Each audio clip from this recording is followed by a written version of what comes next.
Hey guys, Technomentary here with the video for you guys. In today's video, we're going to be talking about the iPhone 6 Plus going in 2021 and if it's worth it or not, and should you buy the iPhone 6 Plus anymore in 2021. We're going to talk about the hardware, the software, and then the overall performance of this phone in 2021. But before we go ahead and get started, if you guys are new to our channel, we do a lot of tech news, reviews, and giveaways, so make sure to hit that subscribe button. Also, if you guys are new to our channel and haven't checked out the other videos on unboxing some of the really cheap phones out there that you can get, make sure you guys check those out. And if you guys are looking to upgrade or get a new phone like the iPhone at a discounted price, make sure you guys check out the link in the description section. So without further talking, let's talk about the iPhone 6 Plus in 2021. So this phone was released back in 2014 and it's been over almost 6-7 years since the phone has been released, and there's a lot that has changed. So let's talk about the iPhone 6 specifically and what the features that you have. Of course, you have this single camera right now, as you see on the back, compared to the newer iPhones. Of course, has the triple camera. You still have this aluminum body on the iPhone 6, compared to the newer phones that have all glass back. So there's so good and bad about that is because with the aluminum back, you don't have this worry that it will shatter if it drops, whereas glass back, of course, you have that worry or that con of dropping it and breaking the glass. And what advantage do you get out of aluminum versus glass? Of course, the aluminum doesn't let you do wireless charging compared to the glass back on the newer phones, which allow you to do wireless charging. So there's the pros and cons of that itself.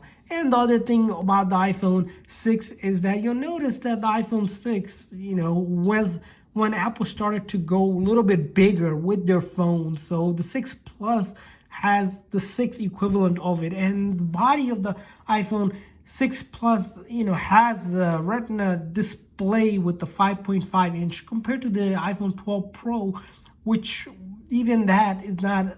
That is more bigger, but the one that you really want to compare is the iPhone 12 Pro Max, because the Max are the equivalent of the plus size of the previous generation, and the size is increased to almost 6.7 versus the 5.5 on the iPhone 6 Plus. So huge size increase for the plus sizes or the max sizes of the phone itself.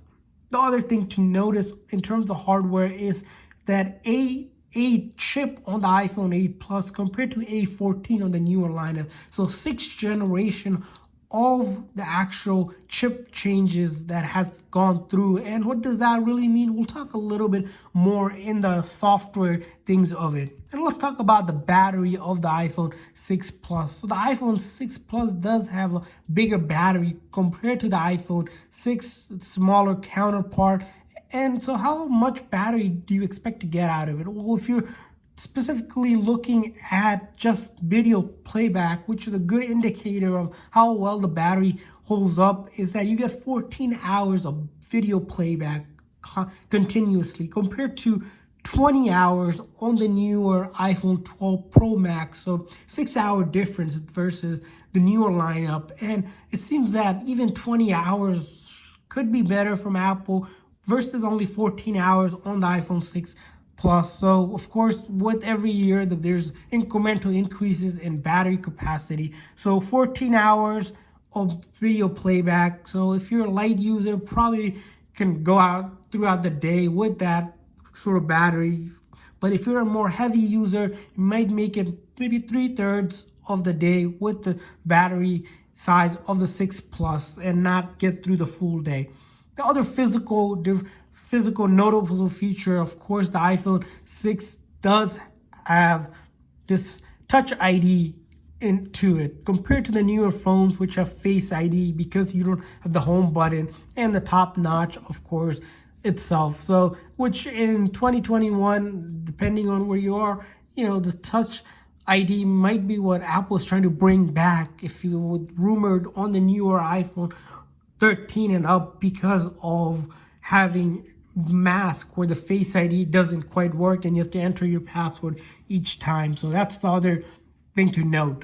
And let's talk about the other piece about the storage, which is really important to iPhone. Whenever you're buying an iPhone, is one thing you must check is how much capacity does that phone have.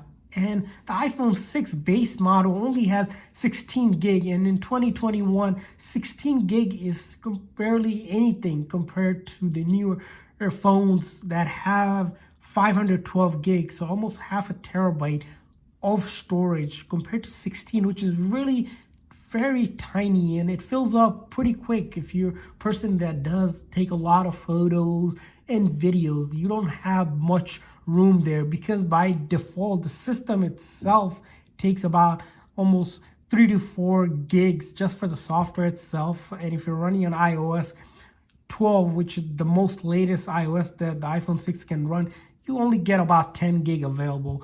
And of course, if you were looking to get more out of it, there's also the 64 gig storage configuration of the 6 Plus. But even a 64 gig doesn't seem a lot. If you look at the newer phones with the iPhone 12 Pro Maxes, start at 128 gig, almost double that maximum storage that you can get on the 6 Plus itself. And then of course on the 12 Pro Max, you have the 256 gig variation and the 512 gig. So 3 configuration variation, which is huge compared to this one, which, as you see, the base model, which only has 16 gig of capacity. Let's talk about the actual display itself here. We mentioned the display, the 5.5 Retina HD display, compared to the Pro Maxes, which the newer lineup has, is known as Super Retina XDR display. So the display technology has changed quite immense. A lot of changes in the OLED technology space versus your LCD Retina display. And that's thing you'll notice is around the brightness of it. Of course, the iPhone 6 Plus is bright, but comparing to the newer iPhones, it's not as bright if you're looking to use it outdoors or go in more bright places. That's where you'll notice sort of that differences. Let's talk a little bit about the camera itself. We briefly touched that the hardware itself, it's limited to one camera here, as you see on the back. But compared to the newer phones that have that triple megapixel camera, what does that mean in terms of someone looking to do photography on the 6 Plus? Well, good thing is on the iPhone 6 is that it does have sort of this bigger display that you can work with. But if you're doing recording and such, you're still able to take regular photos. There's no photography mode on the 6 Plus, which really does create vibrant picture, which is available on the newer phone. So if you're looking to do photography mode photos, unfortunately, you won't be able to do things like that. Of course, if we take a look at the specs of video recording, you're only able to do 1080p HD at 60 frames per second compared to the newer phones, which allow you to record at 4K 60 frames per second. So video, it takes, we say, fairly good videos, but nothing compared to the newer iPhone. So if you're looking for a photography phone, the iPhone 6 Plus, unfortunately, you are not going to get much out of in terms of the camera that it does have. It's an okay camera, we would say, but nothing compared to the newer phones. And let's talk about the other piece about being water resistant, splash and dust resistant. Well, the iPhone 6 Plus doesn't have any of that capacity compared to the newer iPhone lineup, which allows you to do this pretty much be water resistant with the IP68 rating on the Pro Maxes. Unless you get the newer phones, you will not be able to take the iPhone 6 Plus for a swim. It would not last, and you pretty much have a damaged phone. So not recommended at all. So that's pretty much the hardware aspect of the iPhone 6 Plus. Let's talk about the actual software of it. You notice one thing with the iPhone 6 Plus is that Apple has stopped the major updates for the iPhone 6 Plus. So if we go in general, look at software update, the most latest update you can get on the iPhone 6 Plus in 2021 is iOS 12.5.1. So they recently released some fixes on it, but it does not upgrade to iOS 13 or 14, which is the most latest software update. So it's 2 generations old, and Apple has stopped giving updates because it's not doesn't have the hardware to support the update.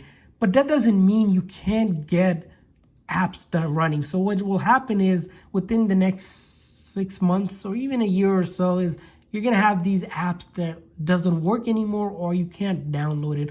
Of course, current day we're able to download all of this app. One thing we have to do is this special method sometimes when apps don't download is that you have to sign into an account that already previously downloaded these apps and then go to history and then download it through this method, because you might not be able to download it directly when you search it up here, because it will complain that it's not compatible on this version of the iOS. So that can be a little annoying, but there is a workaround for that.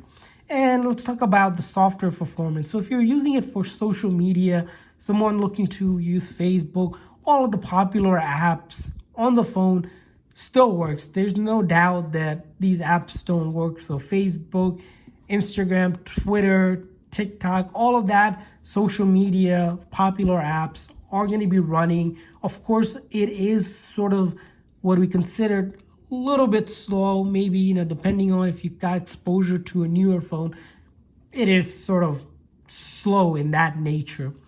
And as you see, when you open up apps, it does take a minute or two for the phone to process before it can actually open up and fire up that app, because of that A18 chip and the newer apps requiring a little bit more power boost compared to the A14 chip on the iPhone Pro Max that we have.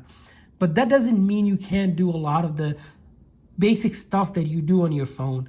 As you can see, we downloaded these basic gaming apps, and it does take some time before they actually launch. Even to load up, you're gonna have to wait a little bit, but once you get going, as you see here, we have this little bit of lag, and this game itself isn't as graphic heavy. And if you're playing graphic heavy games, you're not gonna be able to do much of that on the iPhone 6 Plus. Of course, the lighter games kids play that are more or less heavy, on the graphic, doesn't really need the chip to work as hard. We'll open up, as you see, we're opening up games that are pretty basic. They'll work fine without any issues. But if you're comparing to the newer phones, by no means it can match that sort of performance. But nonetheless, if you're using it for things like watching videos, YouTube, Netflix on Wi-Fi, or your data, it can still do that pretty well. And none of that stuff is glitchy.